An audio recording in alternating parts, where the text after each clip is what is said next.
기도하겠습니다. 좋으신 아버지 하나님, 오늘도 저희들에게 새날을 허락하여 주시고 주님의 말씀을 묵상할 수 있게 하시니 감사를 드립니다.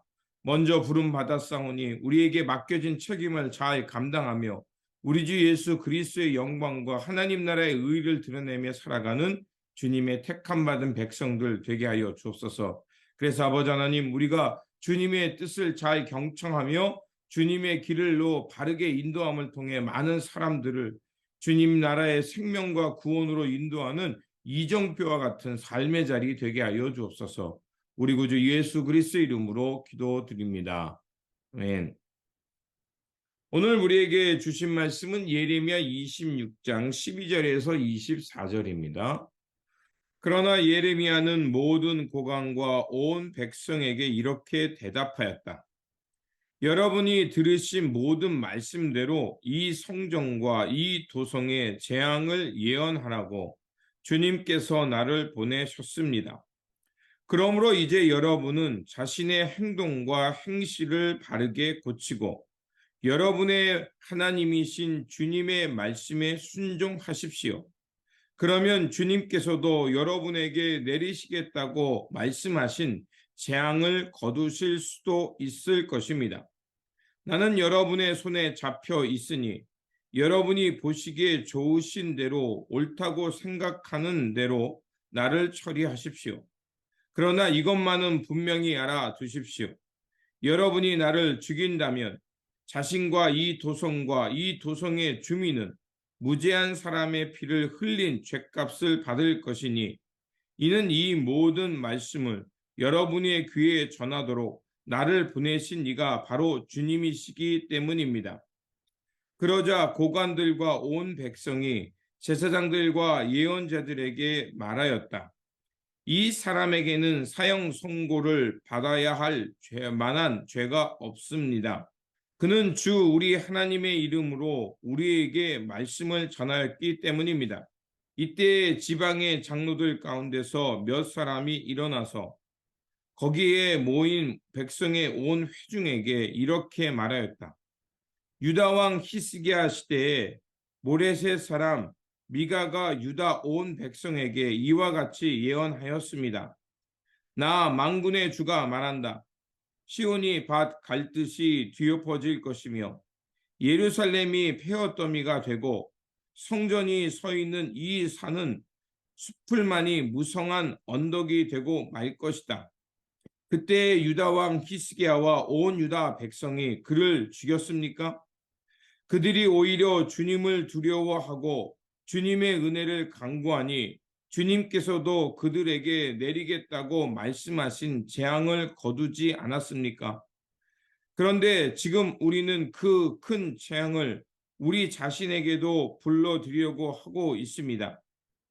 그 당시에 주님의 이름으로 예언한 사람이 또 한 명 있었는데 그가 바로 기럇 여아림 사람 스마야의 아들 우리야였다. 그도 예레미야와 같은 말씀으로 이 도성과 이 나라에 재앙이 내릴 것을 예언하였다. 그런데 여호와김이 자기의 모든 용사와 모든 고관과 함께 그의 말을 들은 뒤에 그를 직접 죽이려고 찾았다. 우리야가 이 소식을 듣고 두려워하여 이집트로 도망하였다. 그러자 여호와김 왕이 악볼의 아들 엘라단에게 몇 사람의 수행원을 딸려서 이집트로 보냈다.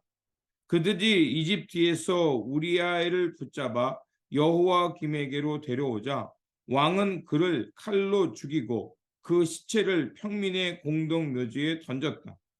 그러나 예레미야는 사반의 아들 아히감이 보호하여 주었으므로 그를 죽이려는 백성의 손에서 벗어날 수 있었다.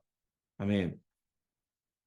오늘 본문 말씀은 예레미야가 성전 뜰에서 이제 예레미야 성과 이 성전이 파괴될 것을 백성들에게 선포합니다.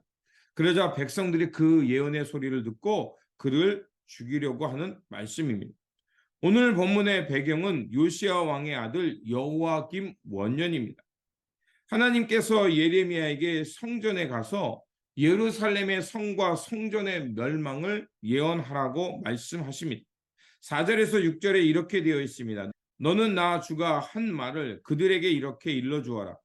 너희가 내가 너희에게 준 법을 따라서 순종하여 살지 않으면 내가 거듭하여 보내고 너희에게 서둘러서 보낸 내 종 예언자들의 말을 너희가 듣지 않으면 내가 이 성전을 실로처럼 만들어 버리고 이 도성을 세상 만민의 저주거리가 되게 하겠다라고 말씀합니다. 유다의 불순종을 꾸짖으면서 예루살렘 성과 성전의 파괴를 하나님은 말씀하시는 것이었습니다. 그러면서 뭐라고 말씀하시냐면 이 예루살렘 성전이 실로와 같이 될 것이라고 말씀하십니다. 실로는 예레미야가 살던 시대로부터 500년 전에 있었던 영적 중심지였습니다. 그곳에서 제사장으로 있었던 사람은 바로 엘리와 그의 두 아들 홈리와 비느하스입니다. 엘리는 그곳에서 제사장으로 섬겼고 그곳에 또한 사무엘도 엘리 제사장 손에서 성장하였습니다. 그런데 문제는 뭐였냐? 바로 엘리의 두 아들 홈리와 비느하스가 하나님의 예배를 부정하게 만들었고 제사장으로서의 역할을 충실히 잘 하지 못했습니다. 이렇게 예배가 훼손되고 제사장으로서 제사장의 역할을 잘 감당하지 못하자 그 땅에 전쟁이 일어났고 블레셋과 전투에서 언약궤를 빼앗기기까지 하게 됩니다. 그리고 홈리와 비니아스가 전사했다는 소식을 듣고 엘리가 의자에 앉아있다가 벌떡 일어나다가 그만 그 의자에 걸려서 목이 부러져 죽는 이런 비참한 최후를 맞이하게 되었습니다. 그 후로 실로의 회막은 아주 쑥대밭이 되었고 비참한 곳이 되었습니다. 영적인 중심지에서 아주 저주거리 비참한 황폐한 땅이 되어버렸습니다. 왜 이렇게 됐을까요? 하나님은 분명한 말씀하는 이유가 있습니다. 바로 여호와를 제대로 섬기지 않는 회막 그 땅은 더 이상 존재할 필요가 없다는 하나님의 분명한 경고여 뜻이었던 것입니다. 그런데 이제 그 500년 전에 있었던 실로처럼 이제 예루살렘 성전도 실로처럼 파괴될 것이라고 하나님은 말씀하고 있는 것입니다. 그 이유는 바로 성전에서 예배를 드리지만 예배 드리는 사람들이 그들의 삶과 그들의 중심은 훼손되었기 때문에 그렇습니다. 그런데 예레미야가 이 예루살렘 성전이 실로처럼 될 것이라는 그 말을 전하자 사람들이 가만히 있겠습니까? 당연히 예레미야를 죽이려고 합니다. 8절에 보니까 이와 같이 예레미야가 주님의 명령대로 모든 백성에게 주님의 모든 말씀을 선포하니 제사장들과 예언자들과 모든 백성이 그를 붙잡고 소리 질렀다. 너는 반드시 죽고 말 것이다. 말로만이 아니라 실제로 재판이 열려서 그에게 사형 언도를 내리기 직전이었습니다. 그런데도 예레미야는 자신의 소신을 굽히지 않고 하나님의 분명한 말씀을 전합니다. 그게 14절과 15절입니다. 나는 여러분의 손에 잡혀 있으니 여러분이 보시기에 좋은 대로 옳다고 생각하는 대로 나를 처리하십시오.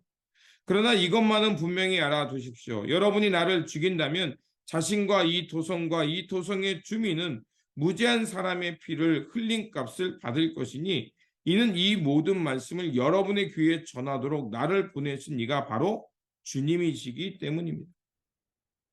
만약에 예레미야가 자신의 안위와 특권을 향해 그 자리에 섰다면 그는 이렇게 말할 수 없었을 겁니다.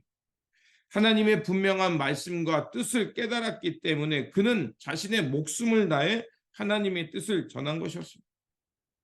참과 거짓은 그 열매와 끝자리를 보면 알 수가 있습니다. 예레미야가 이렇게 담대하게 주님의 뜻을 전할 수 있었던 것은 바로 하나님의 말씀이 그 안에 살아있었기 때문입니다. 자, 이렇게 주님의 말씀을 당당하게 전하자 하나님은 돕는 사람을 보냅니다. 예레미야가 죽기를 각오하고 하나님의 말씀을 전하니까 놀라운 변화가 일어납니다. 16절에 17절에 보니까 고관들과 백성 중에서 몇 사람이 일어나서 제사장들과 예언자들에게 이렇게 말합니다. 이 사람에게는 사형 선고를 받을 만한 죄가 없습니다. 그는 주 우리 하나님의 이름으로 우리에게 말씀을 전했기 때문입니다. 또한 이때 장로들 가운데 몇 사람도 같이 일어나서 회중들에게 말합니다. 그런데 어떤 더 구체적인 일화를 말하죠. 예레미야를 변론해 주면서 미가의 일화를 얘기해 줍니다. 그 미가도 히스기야 왕 때 그가 이 예루살렘 성의 위협에 대해서 심판에 대해서 하나님의 말씀을 전하지 않았냐.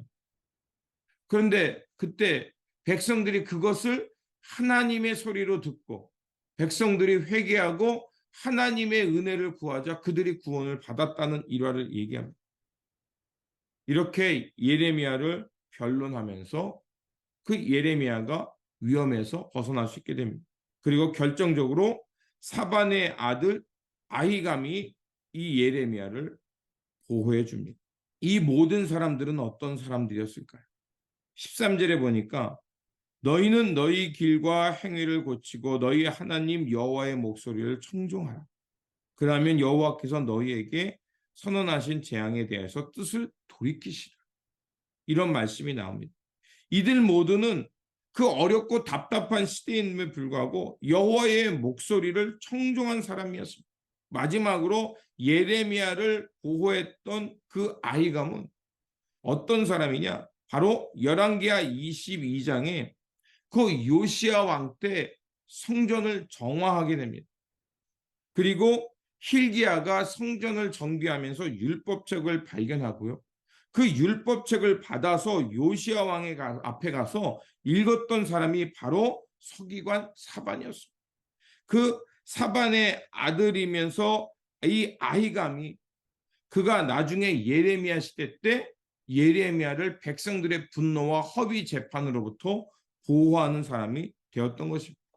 하나님은 하나님의 사명을 갈 때 때로는 어려움도 있고 핍박도 있지만 여호와 이레로 그를 돕는 보필을 하나님께서 준비해 놓으신다는 것을 볼 수가 있습니다.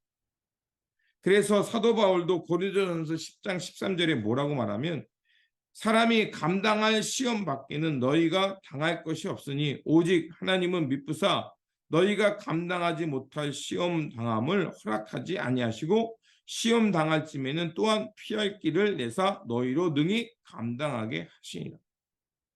바로 사도 바울이 말하는 것이 우리가 감당할 수 있도록 하나님은요 동역자를 보내주실 뿐만 아니라 그 동역자들과 함께 하나님께서 이루시는 역사를 하나님께서 주도적으로 이끌어 가기 때문에 새로운 일이 그 사람들은 우연이라고 말할지 모르지만 그 우연이라는 그 역사적 하나님의 개입의 사건을 통해서 새로운 일이 일어날 거라 저는 믿습니다.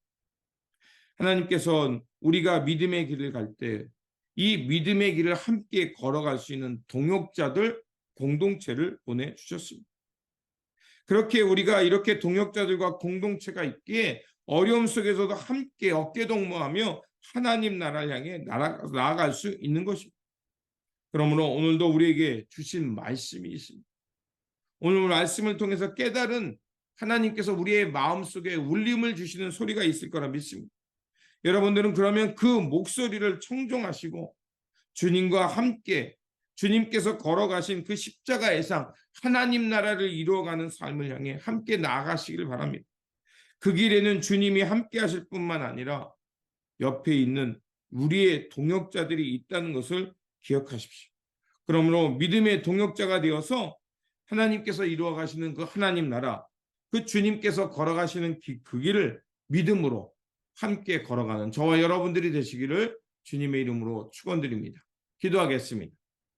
여호와 이레의 하나님, 고난 당할 때 하나님께서는 우리와 함께 하실 뿐만 아니라 그 길을 함께 걸어갈 수 있는 동역자들을 보내주심을 보았습니다. 그러하오니 아버지 하나님, 오늘 우리가 주님의 길을 걷다가 어려움을 만나도 우리와 함께 하시는 주님을 발견하게 하여 주시고 믿음의 동역자가 있음을 기억하게 하여 주옵소서.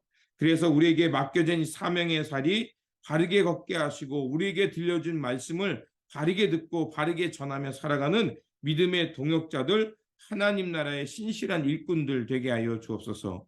우리 구주 예수 그리스도의 이름으로 기도드립니다. 아멘.